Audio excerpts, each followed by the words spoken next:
Los empresarios consideramos que, en los términos que la actual iniciativa en materia de reforma fiscal fue presentada, tienen diferentes afectaciones, de manera, algunas muy graves, en cuestión de desarrollo de la economía del país, y posicionamos los términos de la Confederación de la siguiente manera. Creemos que esta iniciativa reinstaura nuevamente una estructura centralista en el gasto público. Elevan las tasas impositivas a los contribuyentes cautivos y no buscan abatir la informalidad. Introducen graves distorsiones al proceso económico al modificar las reglas impositivas de las empresas, lo que podría afectar sus operaciones e incluso condicionar los efectos positivos de las otras reformas, especialmente la energética y la laboral. Lo más preocupante de esta iniciativa es que no corresponde a un plan ambicioso de austeridad gubernamental, de transparencia o de rendición de cuentas a todos los ciudadanos. Hay que decirlo, no queda claro el rumbo económico que se persigue, especialmente al existir señales contradictorias en cuanto a temas fundamentales para nuestro país. 1. Se habla de promover la formalidad del empleo, pero se impulsan medidas que encarecen la generación del empleo formal al buscar cambios a la ley del Seguro Social para encarecer y elevar las cuotas patronales, así como limitar y, en algunos casos, restringir la deducibilidad de prestaciones sociales y crear un seguro de desempleo que deberán fondear las empresas y que impactará los recursos de las subcuentas de vivienda de los trabajadores. 2. Se dice que la iniciativa hacendaria aumentará la competitividad para el país, pero en los hechos, esta inhibe con medidas que atentan contra la empresa formal, como la propuesta de generalizar la tasa de IVA en la frontera norte, donde las empresas y toda la estructura productiva es una de las más afectadas por la desaceleración económica de la economía estadounidense. 3. Se toma como ejemplo al exterior de manera selectiva, argumentando que México es el único país de la OCDE sin seguro de desempleo. Esta es una información parcial e incompleta. Se omite que somos el país con mayores costos de indemnización que tiene dentro de la misma OCDE y que es el cuarto país con mayores indemnizaciones por despido. 4. En la práctica, pareciera existir una contradicción con las reformas energética y educativa, que establecen una sólida plataforma para el crecimiento con una estrategia económica que lo desalienta. De hecho, los beneficios de la reforma energética pueden condicionarse por las distorsiones que introduce una reforma recaudatoria dirigida a la base de siempre, a la clase media y a las empresas formales, que somos los que pagamos impuestos. Es válido reiterar la pregunta: ¿cuál es el rumbo de la política económica que inspiró esta reforma? Estamos a tiempo de evitar lo que bien podría llamarse el gran error de septiembre. La Secretaría de Hacienda y Crédito Público ofreció mesas de diálogo y colaboración para analizar las afectaciones de esta reforma fiscal, que esta reforma fiscal puede tener en el desarrollo de las empresas y, sobre todo, en el proceso de generación de empleo. Nosotros les tomamos la palabra y asumimos la responsabilidad de trabajar con el Gobierno para realizar los ajustes necesarios a esta iniciativa.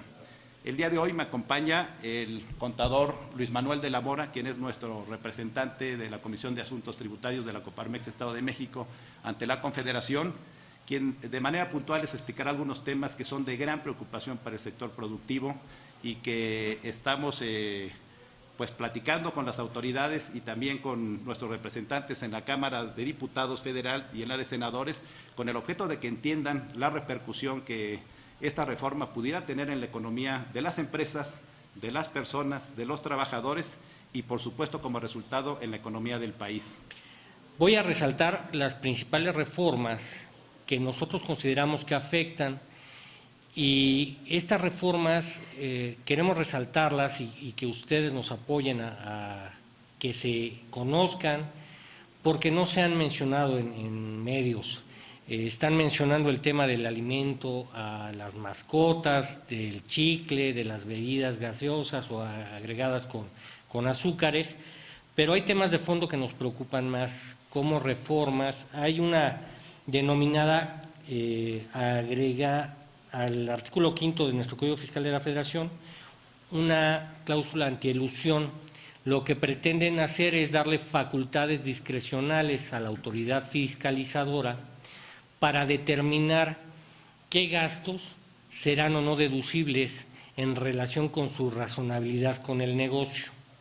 El tema de discrecionalidad es muy delicado en materia tributaria, más cuando después de muchísimos años de trabajo legislativo y de todo lo que hemos vivido como contribuyentes, el día de hoy, nuestro artículo 5 establece que no estará sujeta a interpretación alguna en lo que refiere a los sujetos, al objeto, a la base gravable, a la tasa y a la tarifa de los impuestos.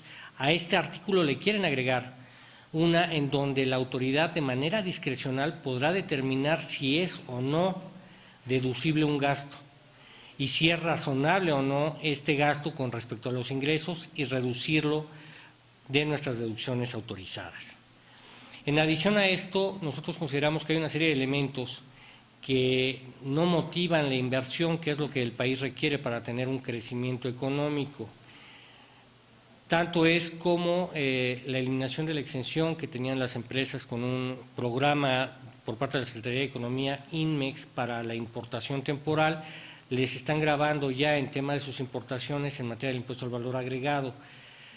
Se ha de resaltar que este impuesto pretenden que sea acreditable al momento de la exportación y que en ese momento lo recupere la empresa. Es de resaltar hoy día que esto afectaría los presupuestos y los flujos de efectivo, ya que el tema de recuperación de este impuesto tardaría más de lo que hoy día está acostumbrada este tipo de empresa para poder realizar su actividad. Las personas físicas, las deducciones personales, esto es los gastos médicos, hospitalarios, dentales, funerarios, a los que habitualmente estábamos acostumbrados a deducir al final del ejercicio, nos lo topan en 47,000 pesos o el 10% del total del ingreso, el que sea menor. Este tope de deducciones en realidad está alineado con lo que son las devoluciones de impuestos. La situación hoy día, o lo que pretendemos, es invitar a nuestros representantes de cámaras, tanto de Cámara de Diputados como de Senadores, para discutir estas reformas.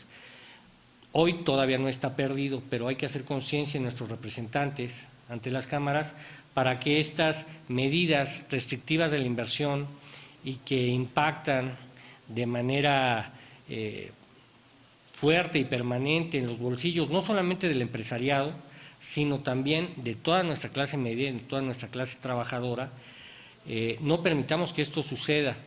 Hay un tema de tope de deducibilidad en materia de previsión social. Previsión social debemos de entenderla como toda esa ayuda que el empresario le da a sus trabajadores en materia de vales de despensa, premios de puntualidad, premios de asistencia, todo aquello que nos autoriza la ley y nos obliga la Ley Federal del Trabajo, está topado al 41% de deducibilidad. Esto es lo que nosotros estamos con interés de proporcionar a nuestros trabajadores, no lo podremos deducir en materia de impuestos y entonces lo estaríamos gravando. ¿Qué pasa? Eso no nos va a alentar a poder generar más empleos, porque finalmente estos empleos no serían deducibles en su totalidad. Entonces, estamos muy preocupados y nos estamos ocupando en entender esos puentes de comunicación para que la gente se sensibilice. Es muy importante, si bien es cierto que el gobierno requiere más recursos, tenemos que buscar la manera adecuada de cómo allegarse, de que más gente participe, de que el gasto del gobierno sea muy transparente. Tienen un presupuesto muy ambicioso, con poco más de 500,000 millones de pesos adicionales para el año próximo, pero no vemos los elementos sanos de dónde se genere esos recursos para poderse gastar, ni tampoco los mecanismos de transparencia necesarios.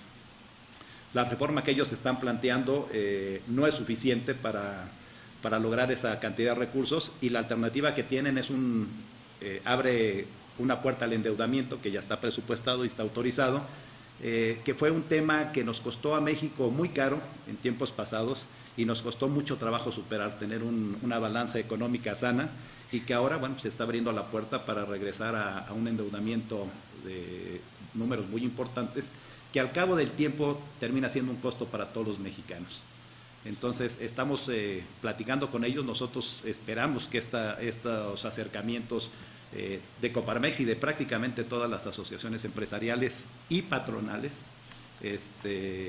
tenga eco, y muchos de estos términos de la reforma pudieran cambiarse en beneficio de una economía más participativa, una economía más dinámica y un beneficio para más gente, porque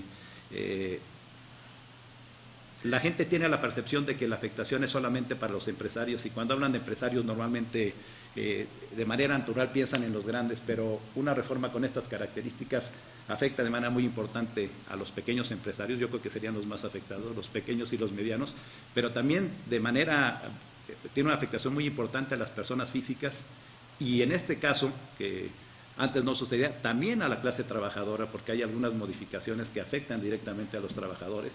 Y una reforma que tiene una intención altamente recaudatoria y deja a un lado las cuestiones de promoción y motivación de la actividad económica, no es propicia para ningún país, pero mucho menos para un país que está en una necesidad de desarrollo muy importante como el nuestro, ¿no? Donde hay un gran número de gentes, la mayor parte de la gente que está dentro de la economía informal, y que necesitamos darles los elementos para que participen de una manera sencilla, práctica y con facilidades para que se integren.